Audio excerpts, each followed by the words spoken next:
So today we are going to start about the electromagnetic radiations. So before we proceed to the electromagnetic radiations, first let me tell you कि electromagnetic radiations होती क्या हैं. What are the electromagnetic radiations? Electromagnetic radiations वो radiations हैं जो radiations, देखो इसके नाम से ही क्लियर है बेटा, इलेक्ट्रो एंड मैग्नेटिक, मतलब electric and magnetic both types of fields are associated with such type of the radiations. इन रेडिएशंस के बीच में दोनों टाइप के फील्ड एसोसिएटेड होते हैं.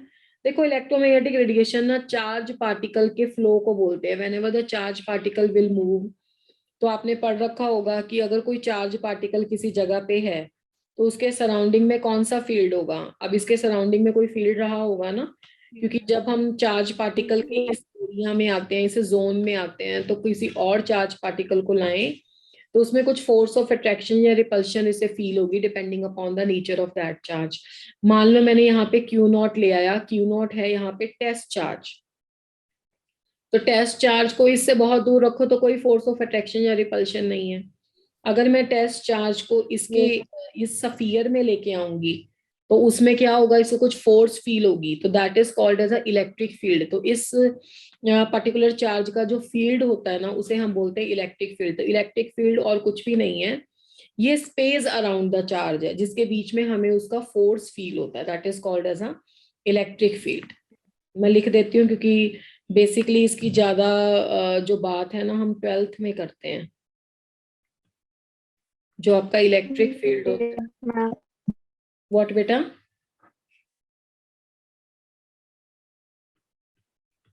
The space around the charge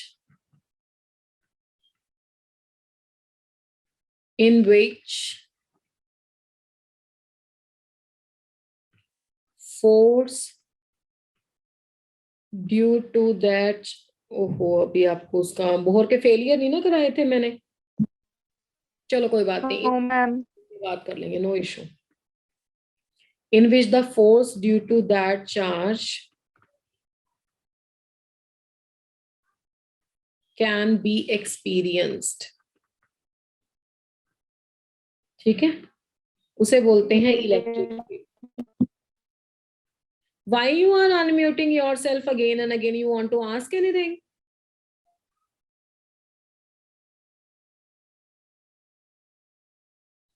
तो next is a magnetic field. Magnetic field क्या होता है बेटा, जब आपका चार्ज पार्टिकल मूव करने लग जाता है ना, ये चार्ज पार्टिकल अभी तक कैसा था, ये चार्ज पार्टिकल अभी तक स्टेशनरी था. स्टेशनरी का मतलब है कि ये मूव नहीं कर रहा है, रेस्ट पे जिसको आप बोलते हो. तो ये चार्ज पार्टिकल स्टेशनरी है, तो इसके अराउंड जो फील्ड होगा उसे हम इलेक्ट्रिक फील्ड बोलते हैं. और जब चार्ज मूव करने लग गया, करंट जनरेट करता है, तो करंट जनरेट करने पे बेटा कौन सा फील्ड आ जाता है, वो मैग्नेटिक फील्ड क्रिएट हो जाता है. तो मैग्नेटिक फील्ड किसके कारण होता है, due to the moving charge. ठीक है ना, due to the moving charge. जब चार्ज मूव करता है तो उसके केस में मैग्नेटिक फील्ड जनरेट होता है. तो इलेक्ट्रोमैग्नेटिक रेडिएशन जब मैं बोल रही हूँ कि चार्ज पार्टिकल्स का फ्लो है, तो अगर ये चार्ज पार्टिकल्स का फ्लो है तो क्या हो गया कि चार्ज पार्टिकल आपका जो है इलेक्ट्रिक जब मूव करेगा, पहले तो चार्ज पार्टिकल प्रेजेंट है किसी जगह पे तो इलेक्ट्रिक फील्ड होगा ही होगा, और अगर वो मूव करने लग जाएगा तो उसमें मैग्नेटिक फील्ड होगा.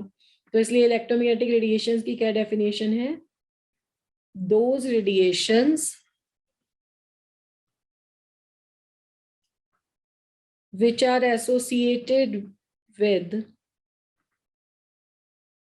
those radiations which are associated with electric and magnetic fields. ठीक है ना बेटा, जो रेडिएशन जिसमें इलेक्ट्रिक एंड मैग्नेटिक फील्ड दोनों हैं in the direction perpendicular to each other. in the direction perpendicular to each other. एक दूसरे की किस डायरेक्शन में है? वो परपेंडिकुलर डायरेक्शंस में है, ठीक है। एंड ये जो रेज है बेटा उसकी भी परपेंडिकुलर डायरेक्शन में मूव करती है। And these rays propagate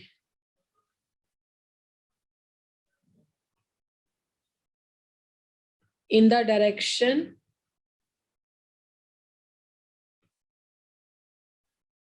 perpendicular to both of them.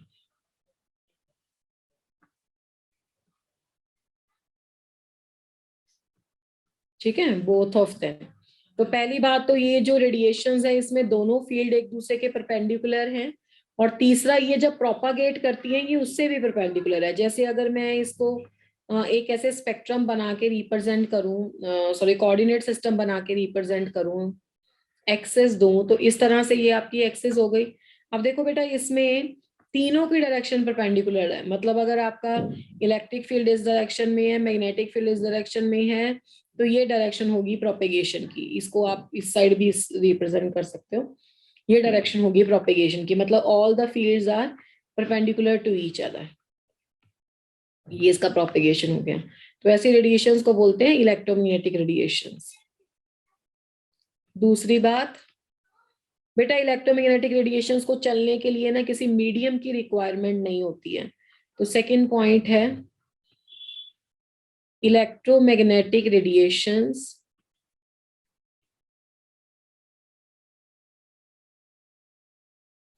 do not require any medium for its propagation.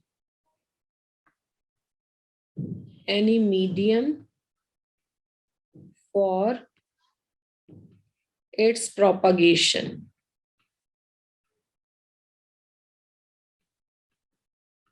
They can travel through the space.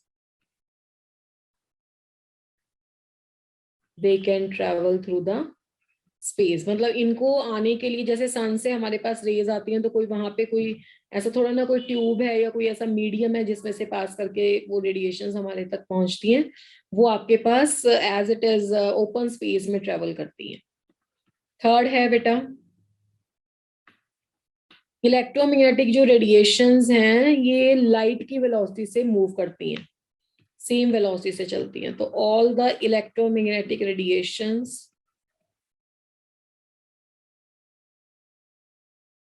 propagate or travel with the same speed.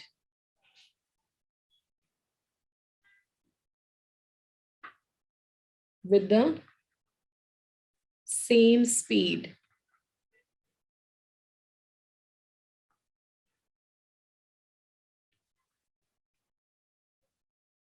Which is the speed of light. Which is the speed of light. तो सारी किसकी velocity से travel करती हैं बेटा? Speed of light c, और इसकी value होती है root of mu naught into E naught. ये एब्सोल्यूट परमिटिविटी और एब्सोल्यूट परमिएबिलिटी होती है। ये एक्चुअली में कांस्टेंट पैरामीटर्स हैं दोनों, जो आप 12th में पढ़ोगे कि एप्सिलॉन नॉट और म्यू नॉट क्या होता है। ठीक है, चलो अभी आप इसको छोड़ ही दो, आप कंफ्यूज हो गए क्या है, क्योंकि इसका कोई आपको वैसे यूज नहीं होना है इस इक्वेशन में। और इसकी वैल्यू होती है 3 × 10⁸8। ये तो सबको पता है ना लाइट की वेलोसिटी की value. Yes ma'am. Yes ma'am. Good बेटा, this is the velocity with which all the waves travel. अच्छा चलो, अब जो इलेक्ट्रोमैग्नेटिक रेडिएशंस हैं उनकी कुछ कैरेक्टरिस्टिक देख लेते हैं। Let me write first the characteristics, then I will draw the wave. Characteristic of electromagnetic radiations. Characteristics associated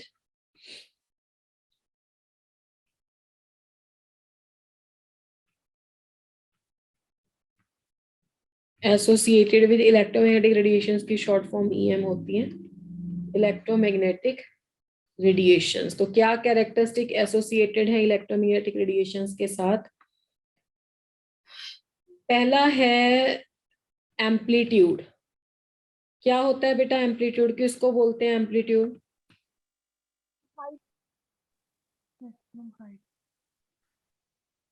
yes, हाँ जी बताइए। Ma'am ma'am maximum displacement.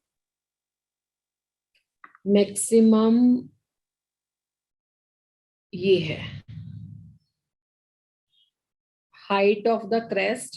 ये क्रेस्ट फॉर्म होती है ना बेटा, लाइट या वेव, कोई भी वेव ट्रेवल करती है in the form of the crest and the trough. तो maximum height of the crest, yes, और the depth of the trough, this is called as amplitude. इसको स्मॉल ए से भी लिखते हैं या कई बुक्स इसे कैपिटल ए भी लिख देती हैं। ठीक है, it is the maximum height of the crest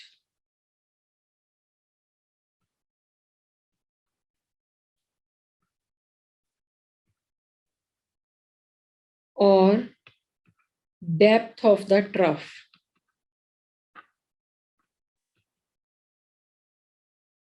तो ये हो गया एम्पलीट्यूड। सेकंड है इसमें, the second factor is called as a wavelength।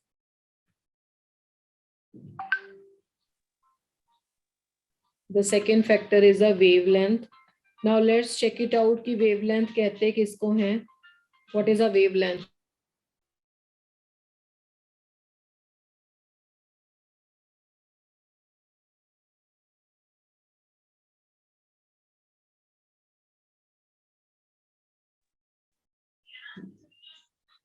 This is a wavelength।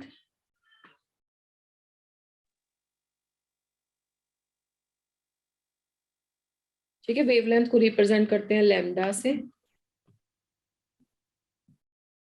ठीक है,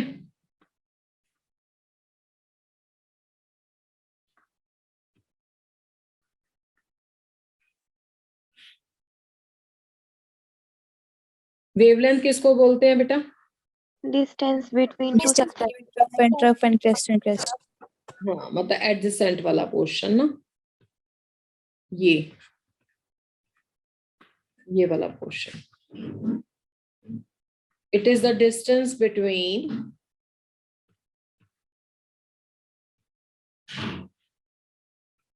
between two adjacent crest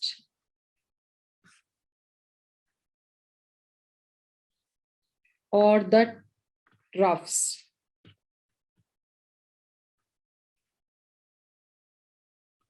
is called wavelength। Represent करेंगे इसे लैम्डा से। Now the third factor is a frequency. Frequency क्या हो गया?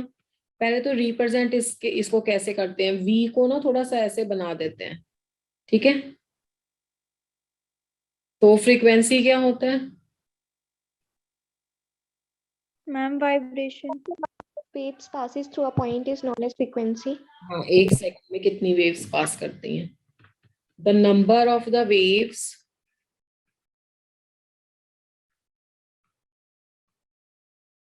passing through the given point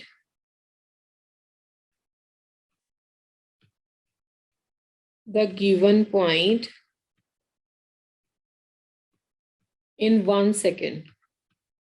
एक second में कितनी वेव्स पास करती हैं, that is called as frequency. Represent nu से हो गया।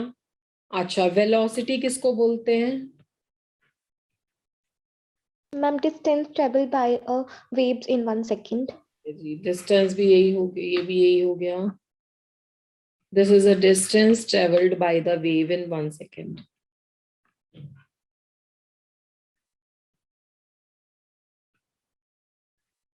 by the wave in 1 second।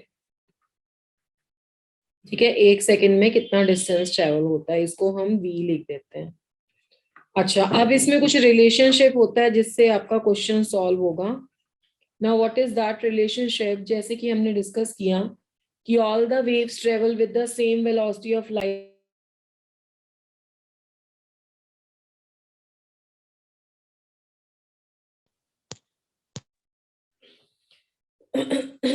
सारी की सारी वेव सेम वेलोसिटी से ट्रेवल करती हैं, that is the velocity of light. तो c here is the velocity of light this is the velocity of light, और c की वैल्यू क्या होती है, that is new into lambda. New हो गया आपका फ्रीक्वेंसी एंड लैम्डा हो गया आपका वेवलेंथ। तो frequency into wavelength is equal to the velocity of light, और वेलोसिटी ऑफ लाइट की आपको वैल्यू पता होती है 3 × 10⁸ मीटर पर सेकेंड। ठीक है, या इसको लिख देते हैं 3 × 10⁻10। 10 होगा तो that would be centimetre per second. So this is how the velocity of the light is related to the frequency and wavelength. अब इस न्यूमेरिकल से कई बार क्या होगा, आपको फ्रीक्वेंसी कैलकुलेट करनी होगी, लैम्डा दिया होगा तो न्यू कैलकुलेट करना है तो c बाई लैम्डा हो जाएगा।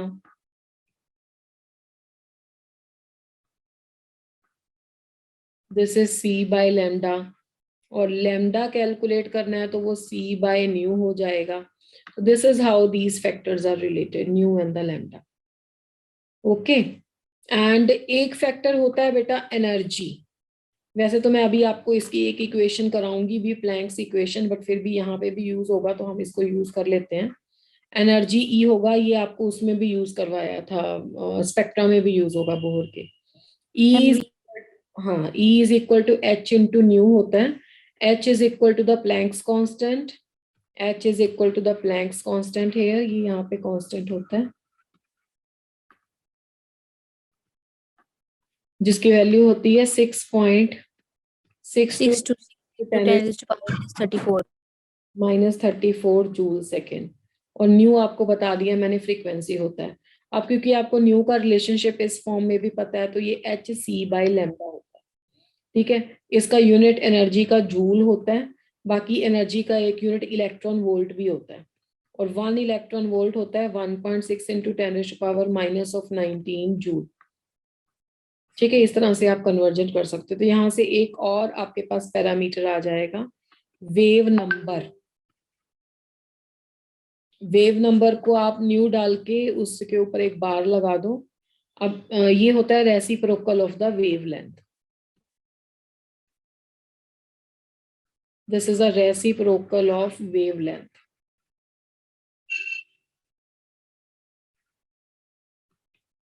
As it is a reciprocal of the wavelength, तो कैसे कैलकुलेट करेंगे इसको, एनर्जी को। अब एनर्जी थी एच न्यू या h c by lambda, 1 by lambda की वैल्यू वहां पे सब्स्टिट्यूट कर दो। ठीक है, तो ई का एक्सप्रेशन क्या बन जाएगा, that was h c by lambda, this is h c into 1 by lambda, this is h c into nu bar. ये आ गई एनर्जी जूल में। अब यूनिट भी इनके साथ साथ देखते चलो, रुको मैं इसके यूनिट भी बता देती हूँ।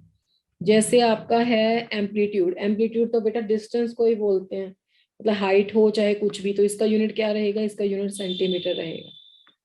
ठीक है, वेवलेंथ का भी यूनिट सेंटीमीटर रहेगा, फ्रीक्वेंसी का यूनिट पर सेकेंड रहेगा, पर सेकेंड को हर्ट्ज भी लिखते हैं एच जेड, वेलोसिटी का यूनिट सेंटीमीटर पर सेकेंड रहेगा, एनर्जी का यूनिट तुम्हें बता ही दिया था, इसका वेलोसिटी का भी ये है, एनर्जी का बता दिया था इलेक्ट्रॉन वोल्ट एंड जूल। उसके बाद न्यू बार का यूनिट रहेगा सेंटीमीटर इनवर्स 1। ठीक है, इसका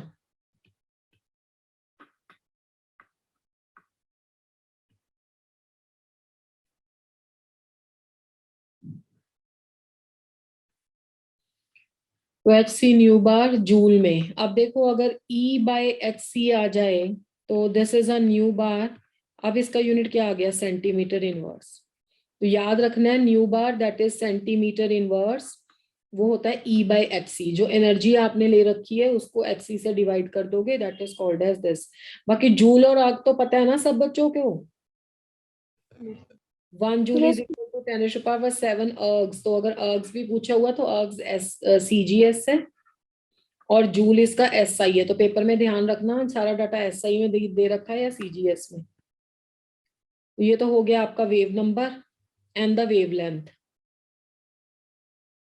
Okay, after the wave number and the wavelength, energy की कैलकुलेशन हमने देख ली है, तो इससे भी न्यूमेरिकल आ जाता है, या ये किसी न्यूमेरिकल में यूज होगा आगे जब हम स्पेक्ट्रा वगैरह की कैलकुलेशन करेंगे तो उसमें भी ये यूज होता है। तो ये this is all about the electromagnetic radiations. अब हमारे पास है इलेक्ट्रोमैग्नेटिक स्पेक्ट्रम क्या होता है। इलेक्ट्रोमैग्नेटिक स्पेक्ट्रम, इलेक्ट्रोमैग्नेटिक स्पेक्ट्रम क्या है? It is the arrangement of, it is the arrangement of electromagnetic radiations in the increasing order of wavelength, या इसको बोल सकते हैं डिक्रीजिंग ऑर्डर ऑफ फ्रीक्वेंसी और एनर्जी। बेटा वेवलेंथ का तो आपने देखा ही है, एनर्जी के साथ इनवर्स रिलेशनशिप होता है और फ्रीक्वेंसी के साथ भी। Increasing order of the wavelength और the decreasing order of frequency, या इसको और एनर्जी भी लिख सकते हैं, है ना। एनर्जी और फ्रीक्वेंसी की तो एक ही बात है, दोनों डायरेक्टली रिलेट करते हैं। अब इलेक्ट्रोमैग्नेटिक स्पेक्ट्रम में क्या क्या रेज आती हैं? देखो, कॉस्मिक रेज आती हैं, गामा रेज आती हैं, यूवी रेज आती हैं, विजिबल रेज आती हैं, आईआर रेज आती हैं, माइक्रो वेव आती है, रेडियो वेव्स आती हैं, यही में एफएम वगैरह है आपके। फिर तो ये जो ऑर्डर है इस डायरेक्शन में, मतलब ये वाला जो ऑर्डर है इंक्रीजिंग डायरेक्शन में, ये है इंक्रीजिंग लैम्डा और डिक्रीजिंग फ्रीक्वेंसी। अब इससे ना बिल्कुल डायरेक्ट क्वेश्चन लगता है, और डिक्रीजिंग फ्रीक्वेंसी वो चार कोई रैंडमली उठा के दे देगा, ठीक है। ये कुछ मैं कॉमा लगा देती हूँ, वैसे आपको पता है ये इंक्रीजिंग ऑर्डर है। वेवलेंथ का इंक्रीजिंग ऑर्डर है, मतलब एनर्जी कम होती है इसकी या फ्रीक्वेंसी कम होती है, ठीक है। तो अब क्या करेगा वो, कोई चार पांच उठा के दे देगा, पूछ लेगा किसकी एनर्जी ज्यादा है, किसकी वेवलेंथ ज्यादा है, किसका क्या ज्यादा है, तो वो आप उस हिसाब से कैलकुलेट कर सकते हो, ठीक है। ठीक है बेटे, okay. Yes ma'am. Okay okay, चलिए। हाँ, तो this is all about the electromagnetic spectrum and उसके बाद इसका भी मतलब कैलकुलेशन बहुत इजी रहेगा। आपको बस एक ही फॉर्मूला है, E is equal to h c by lambda, h c nu bar, is equal to h nu, जिससे आपको कैलकुलेट करना है। चलिए, अब आफ्टर द इलेक्ट्रोमैग्नेटिक स्पेक्ट्रम ना थोड़ा सा डिस्कशन इस पे कर लेते हैं। अब देखो, हुआ क्या था कि जो इलेक्ट्रोमैग्नेटिक रेडिएशंस है ना बेटा, इलेक्ट्रोमैग्नेटिक रेडिएशंस का होता है dual character.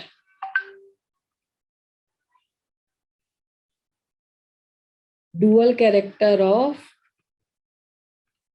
Electromagnetic radiations. Electromagnetic radiations का थोड़ा डुअल करेक्टर होता है। अब dual character of electromagnetic radiations में सबसे पहले तो ये ध्यान रखो, देखो इलेक्ट्रोमैग्नेटिक रेडिएशंस का जो वेव लाइक कैरेक्टर है, वेव लाइक कैरेक्टर तो है ही है। अब मैं कुछ आपको ये बोलूं कि रेडिएशंस वेव हैं, तो ये तो मतलब वो बात हो गई ना कि रेडिएशंस वेव तो है ही है।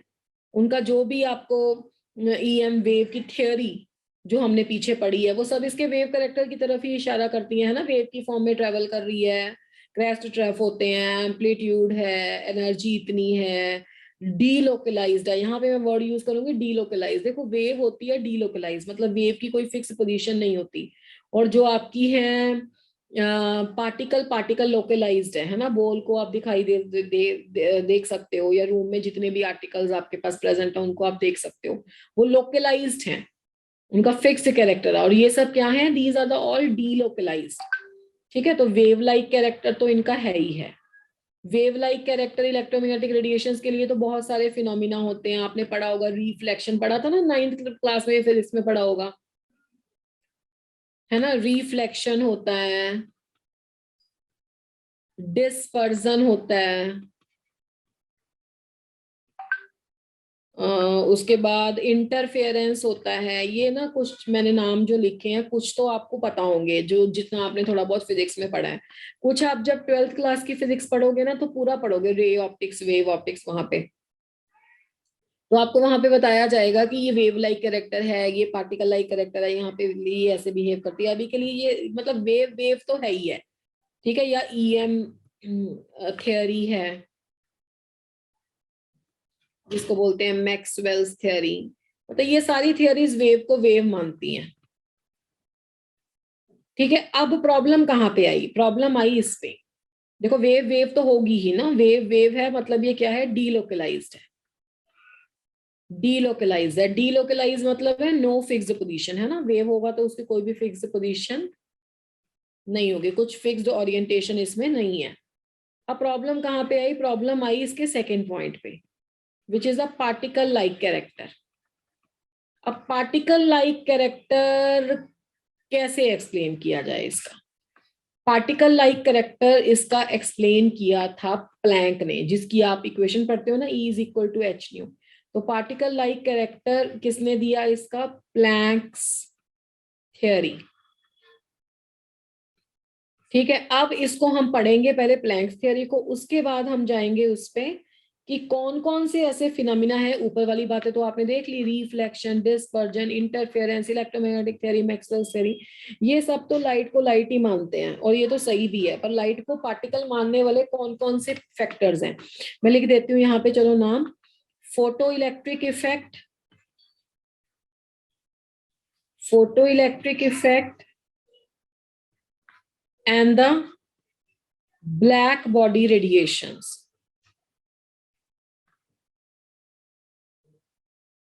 Photo electric effect and the black body radiation, ये जो फैक्टर्स है ना, ये हमारे पास इसके पार्टिकल लाइक कैरेक्टर को बताते हैं, किसके? इलेक्ट्रोमैग्नेटिक रेडिएशंस के।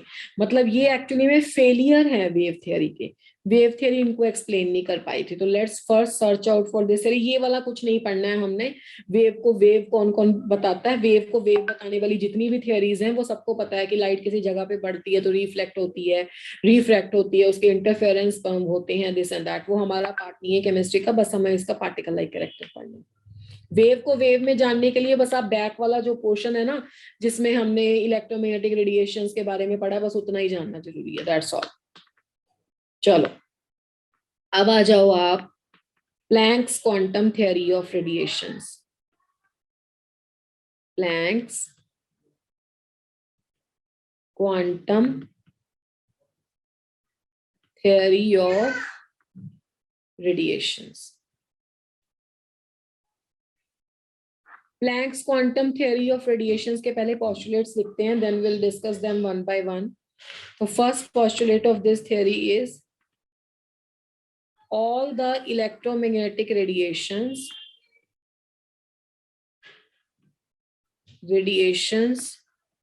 do not emit or absorb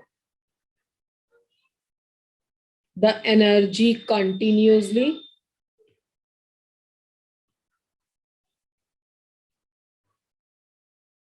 but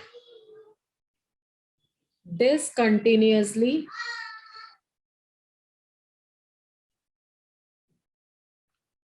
in the form of small packets of energy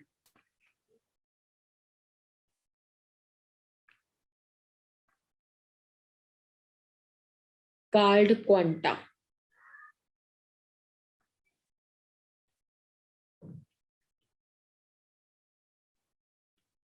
In the case of light, this quantum of radiation is called photon. This quantum of radiations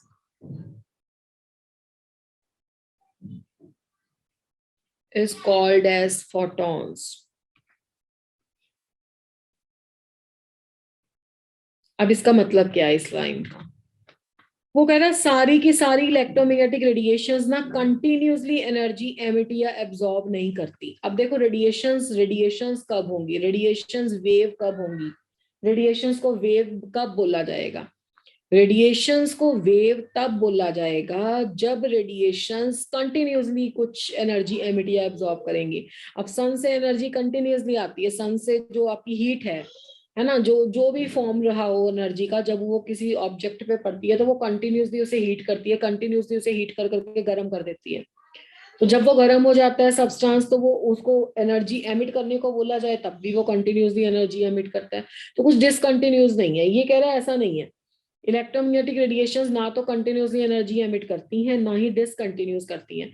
तो अब ना ही continuously emit करती है, ना ही continuously absorb करती हैं। अगर ये कंटिन्यूसली एनर्जी एमिट या एब्जॉर्ब करेंगी ना, तो ये 100% सिर्फ वेव लाइक कैरेक्टर ही रखेंगी। वो कहता है ऐसा नहीं है, ये डिसकंटिन्यूसली एनर्जी एमिट या एब्जॉर्ब करती हैं। तो जब ये डिसकंटिन्यूसली एनर्जी एमिट या एब्जॉर्ब करती हैं, तो ये करती है फिक्स्ड अमाउंट में एनर्जी एमिट या एब्जॉर्ब। पैकेट का मतलब ये नहीं है कि रेडिएशंस पैकेट छोड़ती हैं या पैकेट फेंकती हैं।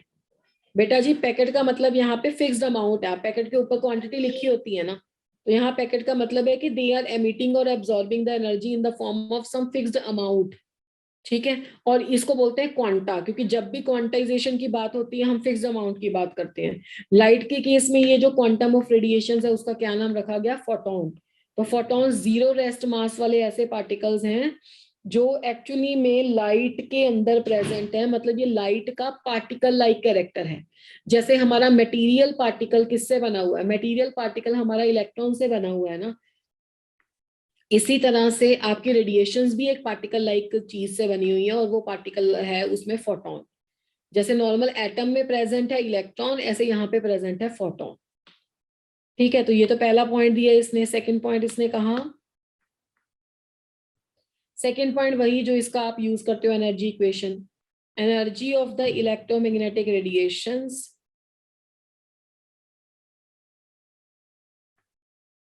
is directly proportional to frequency, is directly proportional to frequency। ठीक है, इलेक्ट्रोमैग्नेटिक रेडिएशंस क्या है, उनकी एनर्जी डायरेक्टली प्रोपोर्शनल टू होती है फ्रीक्वेंसी के। ठीक है, और यानी कि E is directly proportional to nu, that is a frequency. आप प्रोपोर्शनलिटी का साइन इंट्रोड्यूस करो, रिमूव करोगे तो H आ जाएगा। H के बारे में मैं बता ही चुकी हूँ, यहाँ पे बताना ज्यादा इंपॉर्टेंट है क्योंकि ये इसके नाम पे ही है।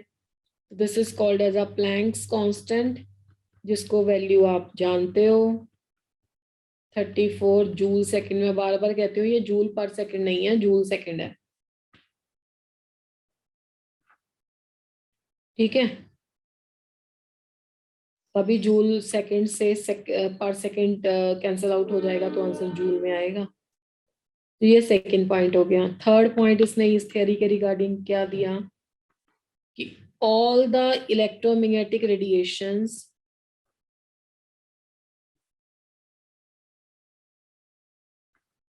emit or absorb energy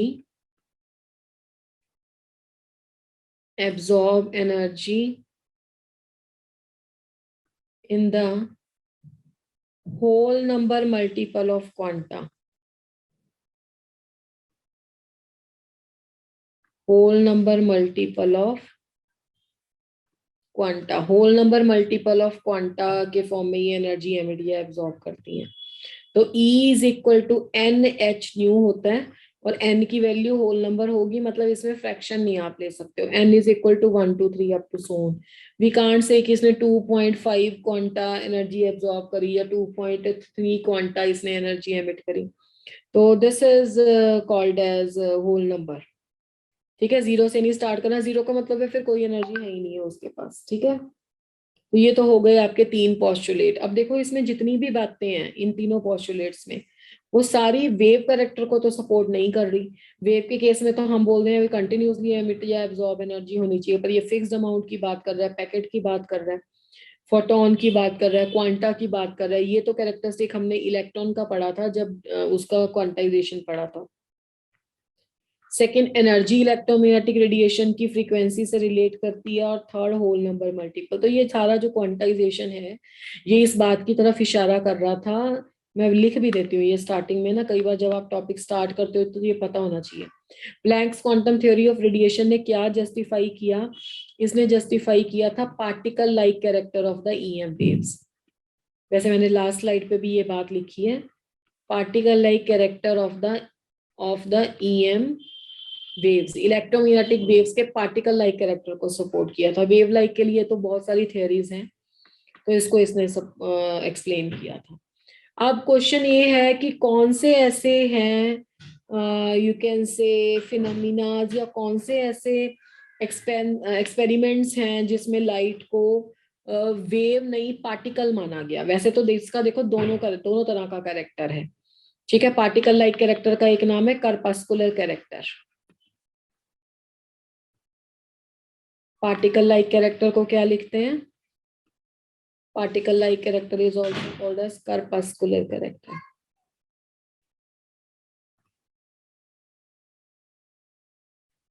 कर्पस्कुलर means photon है इसके जो कंस्टिट्यूएंट पार्टिकल्स हैं। अच्छा चलो, ये जो phenomenas, you can say the following phenomenas, effects भी बोल सकते हो, वर explained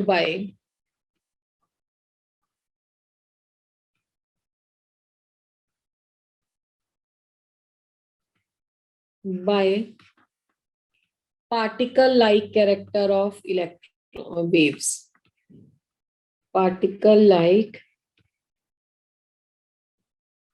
character of electromagnetic waves। और ये फेलियर किसके हैं? These are the failure of wave theory, these are the failure of wave character।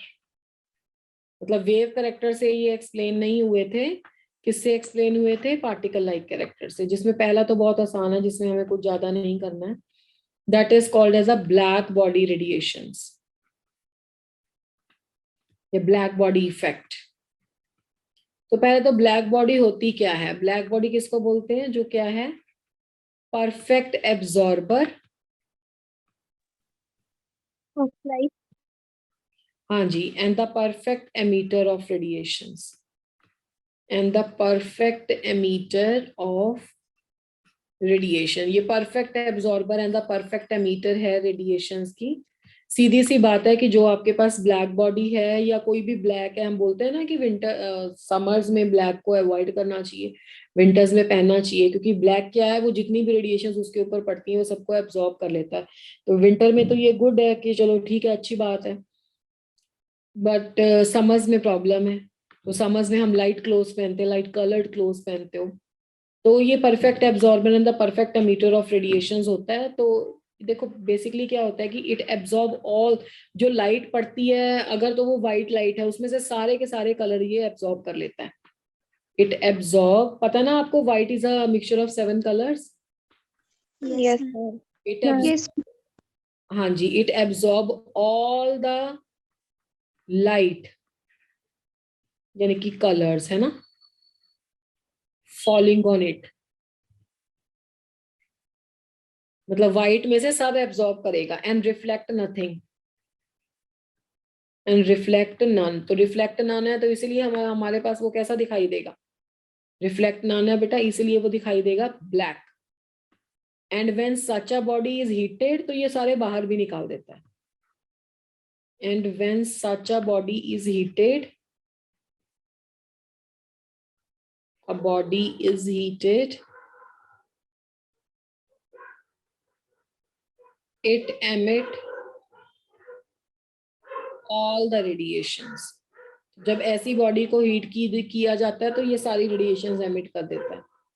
अब देखो इसमें क्या है कि बेटा सबसे पहले तो होना ऐसा चाहिए था कि जब ब्लैक बॉडी को हीट किया जाता, तो ब्लैक बॉडी के हीट करने पे जब ये रेडिएशंस एमिट करती है, तो थ्रू आउट इसका सेम कलर रहना चाहिए था, है ना। एक जैसा कलर आना चाहिए था, बट इसका कलर एक जैसा नहीं आता है, इसके डिफरेंट डिफरेंट कलर होते हैं। तो जब इसको जलाया गया, इसने कलर लाइट एमिट की, तो देखा कभी ये ब्राउन हो रही है, कभी रेड हो रही है, कभी ऑरेंज हो रही है, कभी ग्रे हो रही है, और फाइनली राख में बदल गई, ऐश जैसा कलर हो गया। अब डिफरेंट डिफरेंट कलर्स जो इसके बर्निंग पे हमें ऑब्जर्व हुए, वो तो डायरेक्टली इस बात को इंडिकेट करते हैं कि ये different different amount of light emit कर रही है।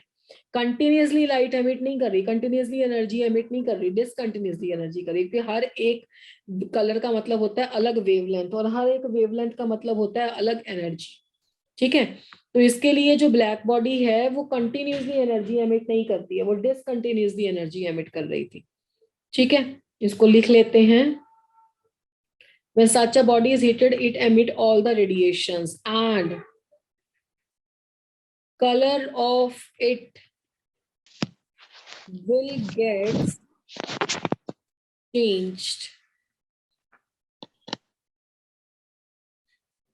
changed. Different color क्या represent करते हैं भाई? Different color represent different wavelength and hence different energy, है ना? Hence different energy. वही बात आ गई, which shows it discontinuously emit the energy, which shows it emit the energy discontinuously. It's emit the energy discontinuously. Discontinuously energy ये emit करती है, तो क्या होगा? It emits the energy discontinuously, so couldn't explained by the wave theory of light. Couldn't explained by the wave theory of light. इसलिए इसको light का कौन सा नहीं एक्सप्लेन कर पाया था? वेव थ्योरी नहीं एक्सप्लेन कर पाई थी। तो this is a black body effect. तो this is a failure of your wave theory. तो is that clear?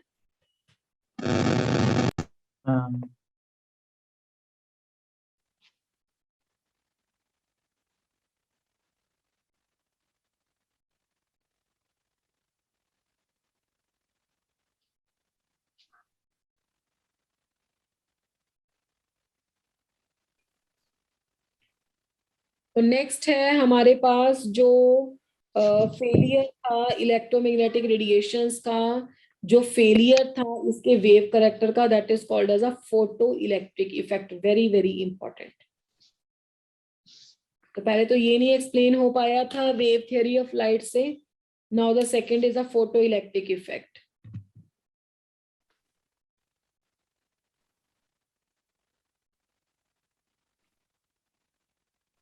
Photo electric effect. अभी फोटो इलेक्ट्रिक इफेक्ट क्या है, पहले इसकी डेफिनेशन लिख देते हैं। The phenomena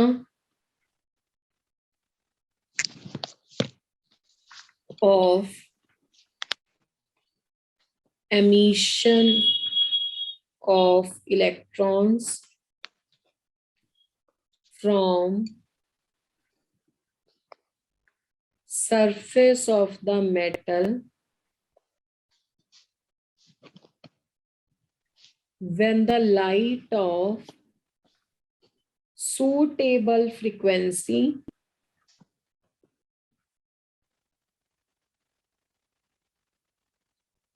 strikes on it। देखो फोटो इलेक्ट्रिक में दो वर्ड्स आते हैं, एक तो फोटो, एक इलेक्ट्रिक। फोटो का मतलब लाइट, इलेक्ट्रिक में is related to the electrons. ठीक है ना? तो लाइट डालने से जो इलेक्ट्रॉन एमिट होते हैं, तो they are creating the photo electric effect. ठीक है, तो and the electrons so emitted are called as a photo electrons, and the electrons so emitted are called as photo electrons. अब देखो ये क्या फिनोमिना है, बेसिकली क्या हुआ इसमें। बेसिकली इसमें ये हुआ था कि ये कोई हमारे पास मेटल का इलेक्ट्रोड है, जैसे हमने कैथोड रे एक्सपेरिमेंट में लिया था ना, उस मेटल के इलेक्ट्रोड में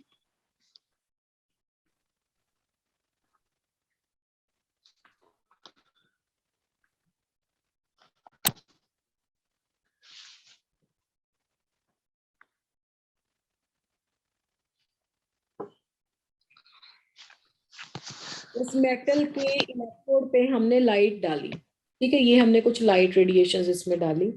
अब पहले तो हमें लाइट डालते हैं तो उसमें से इलेक्ट्रॉन निकलता है। अब आप अगर लाइट वेव हो तो ऐसा कभी हो सकता है कि लाइट किसी सरफेस पे पड़े और उसमें से इलेक्ट्रॉन प्लक आउट हो जाए? बात समझ पा रहे हो नहीं समझ पा रहे हो? ऐसा कभी नहीं ना हो सकता कि लाइट किसी जगह पे फॉल करे और उसमें से इलेक्ट्रॉन बाहर आ जाए। ये तो तभी हो सकता है कि कोई मटेरियल पार्टिकल किसी के साथ टकराता है, उसमें कोलिजन हो तो समझ में आता है। लाइट कहीं से टकरा के उसमें से इलेक्ट्रॉन निकाल दे, वो नहीं हो सकता। तो इसका मतलब है कि ये जो आपने रेडिएशन जहाँ पे इम्पोज करी है इसमें कुछ ना कुछ ऐसा पार्टिकल लाइक कैरेक्टर होगा। तो यहाँ पे हमने लाइट डाली और उसमें से इलेक्ट्रॉन एमिट हो गए। ये नेगेटिव था जिसको हमने कैथोड बोला है। ये वो मेटल है जिसमें से हम इलेक्ट्रॉन निकालते हैं, और मेटल हमें इसमें कौन सी ले रहे हैं हम? एल्कली मेटल्स की ले रहे हैं। एल्कली मेटल पता है ना आपको क्या होता है बेटा? ग्रुप 1 की एलिमेंट्स, उनकी आयनाइजेशन एनर्जी कम होती है इसलिए उनमें से इलेक्ट्रॉन निकल जाता है इजीली। तो सबसे ज्यादा कौन यूज होता है फोटो इलेक्ट्रिक सेल में? सीजियम। Cesium. ठीक है, सीजियम एक ऐसी मेटल है जिसका साइज बड़ा है, आयनाइजेशन एनर्जी कम है, थोड़ी सी एनर्जी डालने पे इसका इलेक्ट्रॉन बाहर निकल जाता है। तो ये इलेक्ट्रॉन बाहर निकल गए। ठीक है, अब इसके कुछ पॉइंट्स देखते हैं कि इसमें हुआ कैसे, क्या पॉइंट बातें थी। पहला पॉइंट है इसमें, only the light of the frequency, light of the frequency greater than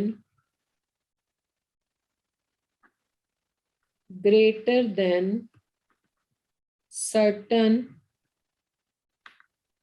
minimum amount of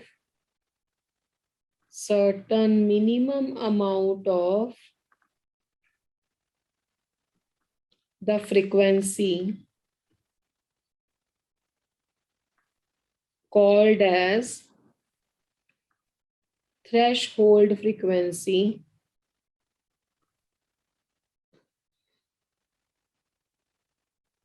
can eject the electron। इसका क्या मतलब हुआ? जिस फ्रीक्वेंसी से आपने लाइट डाली है, this is called as applied frequency. जो फ्रीक्वेंसी की लाइट आप यहाँ पे डाल रहे हो वो फ्रीक्वेंसी ग्रेटर देन होनी चाहिए कुछ मिनिमम अमाउंट ऑफ फ्रीक्वेंसी से, जिसको हम बोलते हैं ये फ्रीक्वेंसी ग्रेटर देन होनी चाहिए न्यू नॉट से, जिसको हम बोलते हैं मिनिमम फ्रीक्वेंसी। कुछ मिनिमम फ्रीक्वेंसी से ये वैल्यू ज्यादा होनी चाहिए तब इलेक्ट्रॉन का एमिशन होगा, अदरवाइज इलेक्ट्रॉन का एमिशन नहीं होगा। ठीक है, अब इसको दोनों साइड h से मल्टीप्लाई करो। h न्यू ग्रेटर देन, ये जो मिनिमम फ्रीक्वेंसी है ना उसको उसने नाम दिया threshold frequency. This is called as a threshold frequency. तो h nu is equal to h nu naught, ये हो गई आपकी एनर्जी, तो ये बनी अप्लाइड एनर्जी जो आप उस पर डाल रहे हो, और ये है थ्रेशहोल्ड एनर्जी, मतलब कम से कम इतनी एनर्जी चाहिए तो इलेक्ट्रॉन निकलेगा। उसका रीजन तो आपको पता ही है ना कि इलेक्ट्रॉन न्यूक्लियस के साथ बाइंड है। इलेक्ट्रॉन न्यूक्लियस के साथ किस फोर्सेस से बाइंड है? इलेक्ट्रोस्टैटिक फोर्सेस से बाइंड है। और इलेक्ट्रॉन और न्यूक्लियस में जो आपकी फोर्सेस हैं वो स्ट्रॉन्ग फोर्सेस हैं, और अगर उससे ज्यादा एनर्जी आप उस पे लगा रहे हो तब वो इलेक्ट्रॉन बाहर निकलेगा, नहीं तो नहीं निकलेगा। ठीक है, तो अप्लाइड फ्रीक्वेंसी की वैल्यू थ्रेशोल्ड फ्रीक्वेंसी से ज्यादा होनी चाहिए। अब इसका मतलब यही हुआ ना कि इसका मतलब ये हो गया कि वहां पे कुछ ना कुछ वेव लाइक कैरेक्टर नहीं जस्टिफाई हो रहा है, क्योंकि अगर वेव लाइक कैरेक्टर होता तो उसमें एनर्जी कहाँ से आती इतनी कि वो इलेक्ट्रॉन को बाहर प्लग आउट कर लेता। एक्चुअली में वेव्स किससे मिलके बनी है? वेव्स बनी है मिलके फोटॉन से। तो ये जब लाइट डलती है इलेक्ट्रोड के ऊपर, मेटल के ऊपर, तो ये फोटॉन और इलेक्ट्रॉन का कोलिजन होता है जिससे इलेक्ट्रॉन बाद में स्कैटर हो जाते हैं, बाहर आ जाते हैं। तो बेसिक ये थ्योरी थी। तो अगर हम इतनी एनर्जी लगा रहे हैं, इतनी उससे चाहिए इलेक्ट्रॉन को फ्री करवाने के लिए, तो आप बाकी एनर्जी कहाँ पे गई? बाकी एनर्जी मिल गई इलेक्ट्रॉन को काइनेटिक एनर्जी की फॉर्म में। तो ये हो गई काइनेटिक एनर्जी। अब काइनेटिक एनर्जी को भी आप एक्सपेंड करके लिख सकते हो, h nu is equal to h nu naught plus half mv square. This is a very very important equation. इस इक्वेशन से न्यूमेरिकल आता है, इसको बोलते हैं फोटो इलेक्ट्रिक इक्वेशन या law of photo electric emission, या इसका नाम है photo electric equation, photo electric equation. ठीक है, तो इस तरह से हम इस इक्वेशन को यूज कर सकते हैं। This is called as a photo electric equation. इससे न्यूमेरिकल जाएगा। तो ये तो पहला पॉइंट हो गया। सेकेंड पॉइंट इसने क्या कहा? अब ये देखो इक्वेशन है ना, h nu is equal to h nu naught plus half m v square. देखो बेटा, ये तो किसी एक पर्टिकुलर इलेक्ट्रॉन के लिए फिक्स है, तो इसका मतलब है जितनी जितनी अप्लाइड फ्रीक्वेंसी आप बढ़ाते जाओगे उतना उतना उसका क्या फैक्टर बढ़ता जाएगा? काइनेटिक एनर्जी बढ़ती जाएगी। तो सेकंड उसने लॉ बताया, the kinetic energy of the ejected electron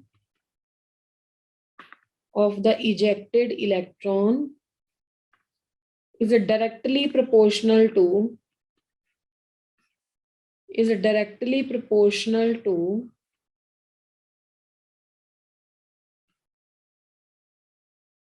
applied frequency।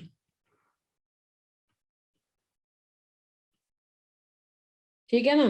क्यों? क्योंकि ये डायरेक्टली, अगर आपको पेपर में ग्राफ आ गया, ठीक है, ग्राफ आ गया एक अप्लाइड फ्रीक्वेंसी में और काइनेटिक एनर्जी में, तो देखो पहले तो थोड़ी सी तो यूज हो जाएगी इलेक्ट्रॉन को फ्री करवाने में, तो ये ग्राफ की नेचर होगी काइनेटिक एनर्जी और अप्लाइड फ्रीक्वेंसी में। ठीक है, क्योंकि जैसे जैसे काइनेटिक एनर्जी, ये इतनी वैल्यू क्या है? ये न्यू नोट है इतना, तो इतनी एनर्जी तो यूज हो जाएगी फ्री होने में। उसके बाद मान लो तुम्हारे पास 100 रुपए है, खर्चा तुम्हारा 50 है, ठीक है, तो उसके बाद 50 तुम्हारे पास बच गए, अब तुम्हारे पास 200 रुपए है, खर्चा अभी भी तुम्हारा 50 ही है, तो 150 हो गया। तो जितनी ज्यादा आपके पास अप्लाइड एनर्जी की वैल्यू होगी उतनी ज्यादा आपके पास काइनेटिक एनर्जी बढ़ती जाएगी। ठीक है, third, number of electrons ejected is directly proportional to number of electrons ejected is directly proportional to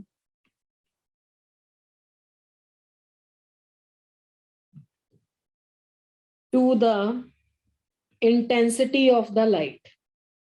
intensity of the light, कितने इलेक्ट्रॉन निकलेंगे वो डायरेक्टली प्रोपोर्शनल होता है लाइट की इंटेंसिटी के। देखो फ्रीक्वेंसी के डिपेंड नहीं करता, फ्रीक्वेंसी से तो बढ़ जाएगा आपका काइनेटिक एनर्जी। अब कितने इलेक्ट्रॉन एमिट हो रहे हैं वो डिपेंड करता है इंटेंसिटी पे। ठीक है, जैसे अगर आप उसी फ्रीक्वेंसी की ज्यादा रेज डाल दो तो ये है इंक्रीज इन इंटेंसिटी, तो आपके पास फिर जो इलेक्ट्रॉन है वो ज्यादा आ जाएंगे।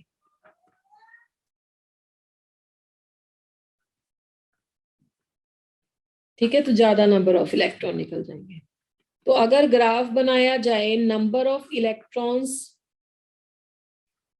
एंड द फ्रीक्वेंसी में, तो कोई रिलेशनशिप नहीं है, डायरेक्ट सीधी लाइन। अगर ग्राफ बनाया जाए number of electrons and intensity में, ठीक है, तो डायरेक्टली प्रोपोर्शनल है, मतलब फ्रीक्वेंसी से कोई लेना देना नहीं है। जैसे जैसे आप इलेक्ट्रॉन एक पर्टिकुलर फ्रीक्वेंसी के बढ़ने से क्या बढ़ता है? फ्रीक्वेंसी के बढ़ने से बढ़ता है आपके पास नंबर ऑफ, फ्रीक्वेंसी के बढ़ने से काइनेटिक एनर्जी बढ़ेगी। ठीक है, अदरवाइज आपके पास नंबर ऑफ इलेक्ट्रॉन ज्यादा करने हैं तो आपको देखना पड़ेगा उसी पर्टिकुलर फ्रीक्वेंसी की ज्यादा इंटेंसिटी। तो is that clear? Yes ma'am. अब मुझे ये बताओ कि इससे आपको क्या लगता है, व्हाट डू यू थिंक, कि क्या ये सारा काम फोटो इलेक्ट्रिक वाला सारा काम कर सकती हैं वेव्स? ये जो बात हो रही है ये यहाँ पे क्वांटाइजेशन की बात हो रही है। ठीक है, एक इसमें और इक्वेशन है अगर कभी यूज हो जाए तो, half m b square, maximum kinetic energy जो होगी इसकी वो पोटेंशियल के बराबर होती है, इसे बोलते हैं स्टॉपिंग पोटेंशियल, अगर कभी न्यूमेरिकल में यूज हो जाए। बहुत ज्यादा एनर्जी हो जाएगी तो वो वहां पे जाके टकरा जाएंगी, स्टॉपिंग पोटेंशियल आ जाएगा उसका। ठीक है, तो ये जो सारा है फोटो इलेक्ट्रिक इफेक्ट, तो फोटो इलेक्ट्रिक इफेक्ट किसके बारे में बात कर रहा है? क्वांटाइजेशन के बारे में बात कर रहा है। फोटो इलेक्ट्रिक इफेक्ट बता रहा है क्वांटाइजेशन, और क्वांटाइजेशन का तो फिनोमिना ही पार्टिकल्स में आता है, quantization of the EM waves, है ना। ईएम वेव्स की भी जो एनर्जी है उनकी क्वांटाइजेशन के बारे में बात कर रहा है। So it is explained by which theory? Planck's theory explain कर पाएगी ना। It is explained by the Planck's theory. It is explained by the Planck's theory and supports the कौन सा character? Particle like character.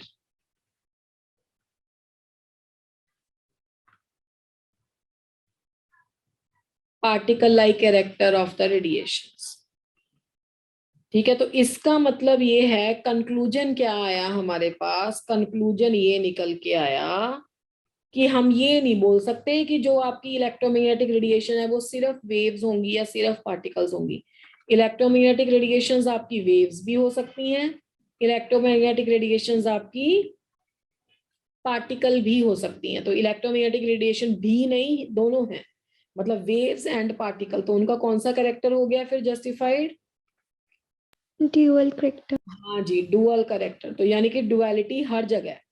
Electromagnetic radiations दोनों तरह का character रखती हैं, वेव लाइक कैरेक्टर भी रखती हैं और पार्टिकल लाइक कैरेक्टर भी रखती हैं। तो ये हमने क्या सीखा है इसका? ये हमने सीखा है इसका dual character, particle and the wave like character both. अब नेक्स्ट क्लास जब हम करेंगे ना, तब हम ऐसे ही इलेक्ट्रॉन के बारे में पढ़ेंगे। हम पहले बोहर के फेलियर के बारे में पढ़ेंगे, पहले बोहर का स्पेक्ट्रा पढ़ेंगे, फिर बोहर के फेलियर के बारे में पढ़ेंगे, फिर बोलेंगे कि बोहर का भी जो कैरेक्टर है वो डुअल कैरेक्टर है।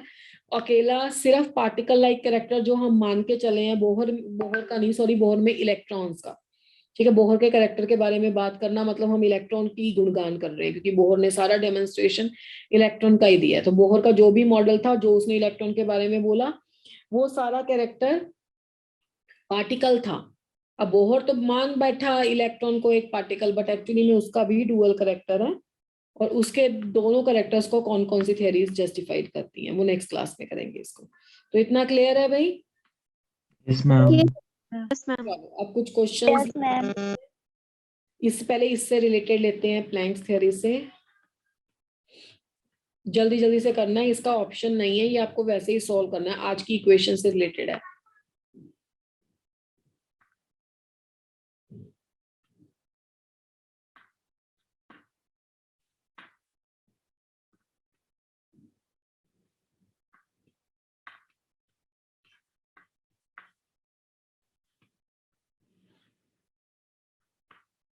चलो जल्दी जल्दी बताओ। एनर्जी वेव की कैलकुलेट करनी है जिसमें लैम्डा 500 नैनोमीटर है। क्विकली।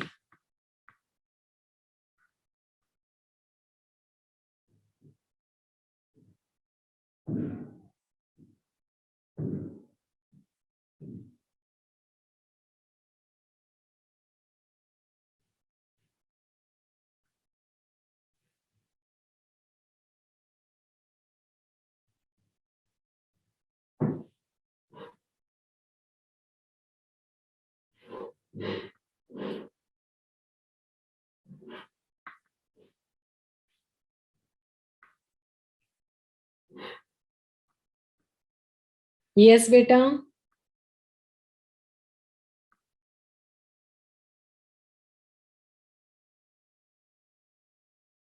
बताइए।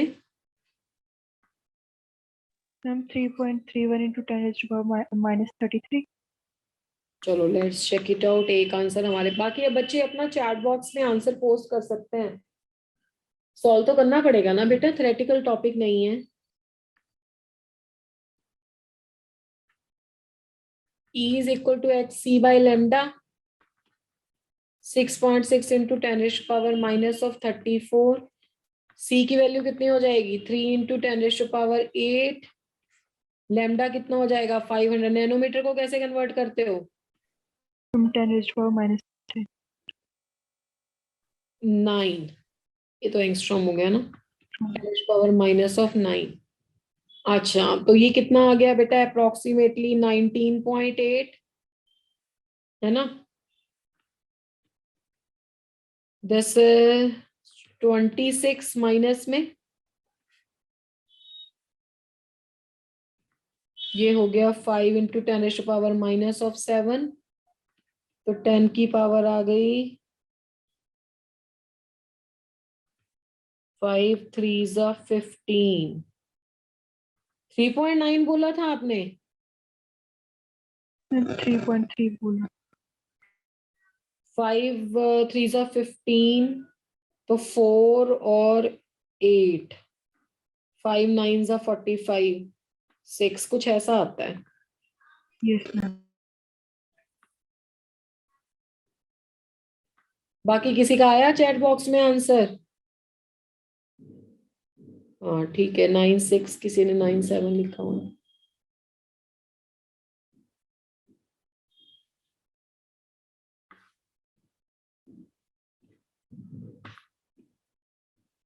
करेक्ट।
चलो बेटा,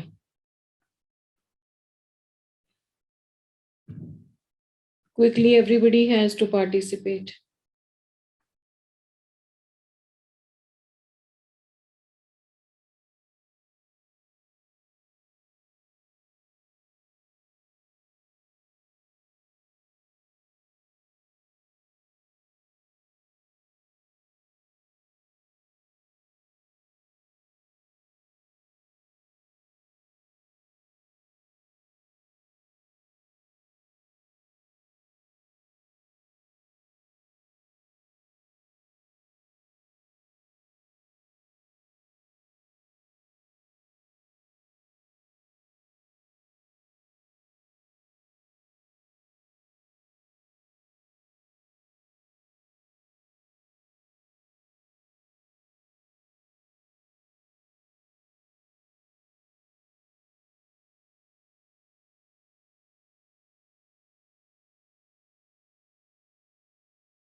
Everybody is not giving the answer. Why all of you are not participating?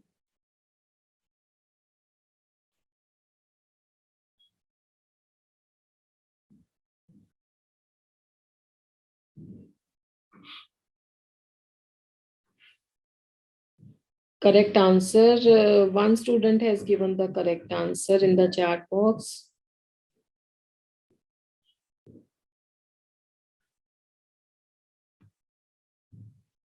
एक का सही नहीं है. अभी आपको पता लग जाएगा किसका सही है किसका नहीं है.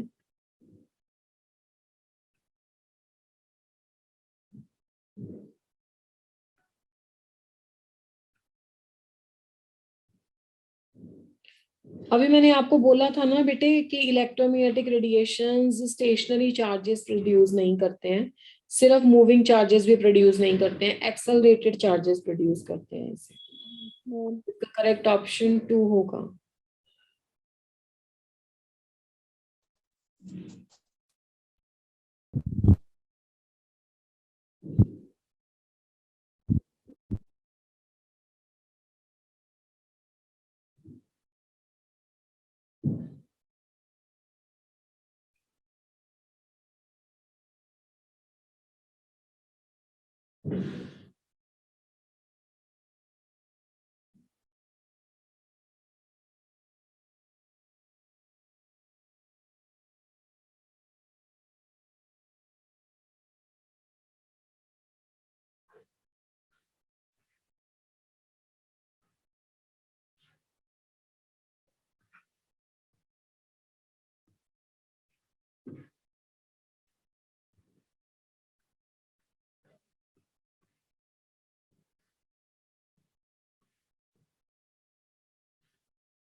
ये जो वर्क फंक्शन पूछा है ना यहाँ पे, वर्क फंक्शन को एच न्यू नोट बोलते हैं, जिसको आपने थ्रेशोल्ड एनर्जी बोला है.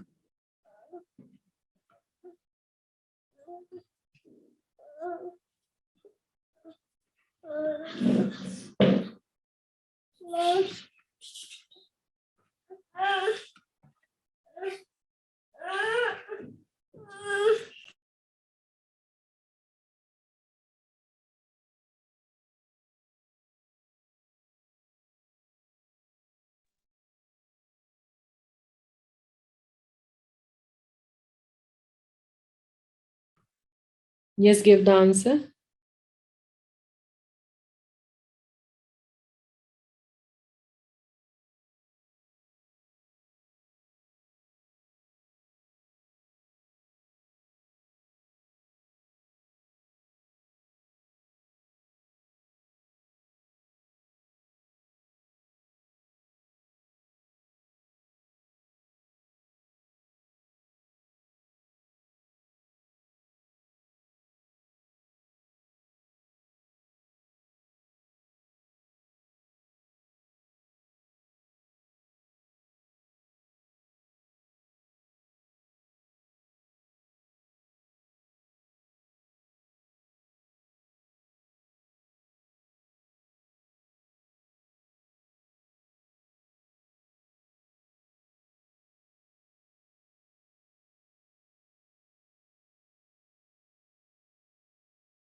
ये कैलकुलेट कर रहे हो आप लोग? Direct application of the formula है जो आज हमने डिराइव किया है. Yes, ma'am. गुड. पूरे स्टूडेंट्स पार्टिसिपेट नहीं करते हैं. Yes, the correct answer is 2.29 electron volt, and that is a direct equation that you have to use of the photoelectric equation. Okay, so then this is all about for the today. Today we have completed this topic. In the next class, we'll start with the spectra. Okay, beta? Okay, ma'am.